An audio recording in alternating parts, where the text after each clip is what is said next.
Thomas அவர்களுடைய ஆண்டு விழாவின் தொடக்கமாக சாந்தோம் பேராலயத்தில் தோமையாருடைய புனித தாமஸ் அவர்களுடைய திருவுருவம் தாங்கிய இந்த கொடியை ஏற்றி ஆண்டு விழாவை தொடங்க இருக்கிறோம்.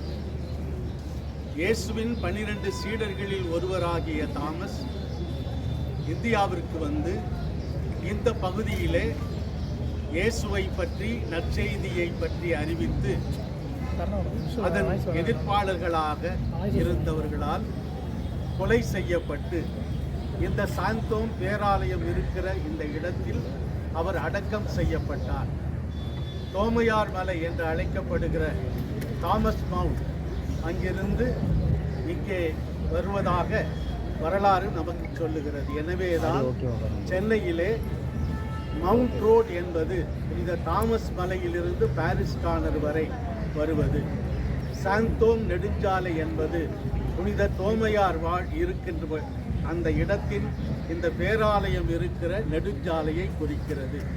எனவே சென்னை மாநகரின் வரலாற்றோடு இந்தியாவிலே இயேசு கிறிஸ்துவின் சீடர்களில் ஒருவர் வந்து அவருடைய போதனையை மக்களுக்கு சொன்ன பெருமைக்குரிய மக்கள் இந்திய மக்கள். எனவே அந்த புனிதருடைய விழாவை கொண்டாடுவதின் தொடக்கமாக கொடியேற்றம் நடைபெறுகிறது. 5 நாட்கள் இந்த நிகழ்வு நடைபெறும்.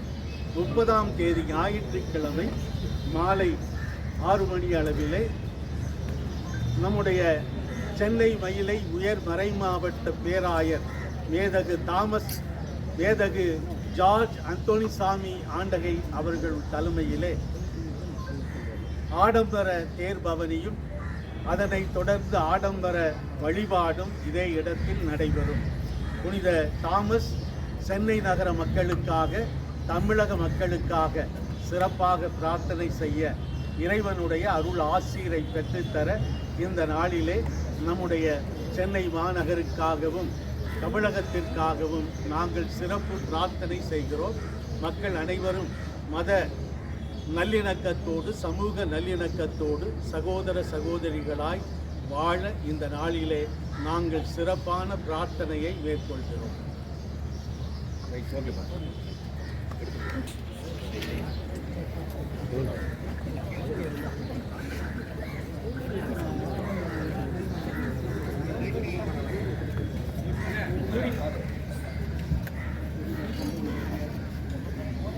புனித தோமையாரின் நவநாள் ஜெபம். தந்தை, மகன், தூய ஆவியாரின் பெயராலே தம் அன்பு சீடரை நம் நாட்டிற்கு அனுப்ப திருவுளமான இறைமகனாக